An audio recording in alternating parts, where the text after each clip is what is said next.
Okay, so we are discussing the FODMAP reintroduction phase or the FODMAP challenge phase. So if you have been on a strict low FODMAP diet for 2 to 4 weeks, then it is now time to figure out if you can start your FODMAP reintroductions. We don't want you to be stuck on a strict elimination diet for life. It's really important that we bring some high FODMAP foods back into your diet. So how do you know if you're ready? Well, if you have found that your gut-based symptoms have improved while you've been on a strict low FODMAP diet, then you know you're ready to reintroduce high FODMAP foods. If you've been on a strict FODMAP diet for 2 to 4 weeks and your gut symptoms haven't improved, then it's now time to go and talk to a dietitian so you don't get stuck on a restrictive diet. Okay, so what is the FODMAP reintroduction phase? Well, this phase is all about regaining your food freedom, figuring out what foods trigger your symptoms, and then being able to move forward and relax your diet. So we are going to figure out exactly what high FODMAP foods are triggering your symptoms through a series of FODMAP challenges.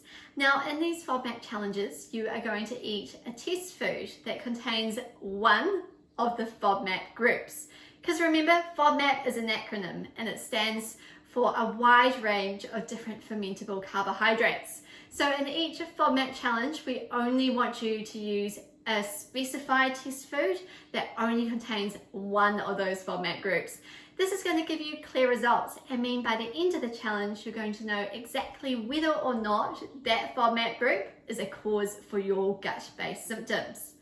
So let me give you an example. If we wanted to reintroduce excess fructose, we might use the test food of honey.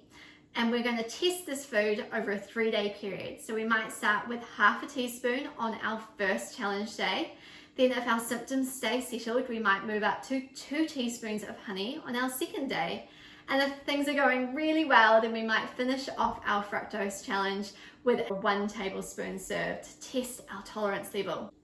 Now, the reason we use different test serving sizes on our different challenge days is because we want to find your FODMAP tolerance level.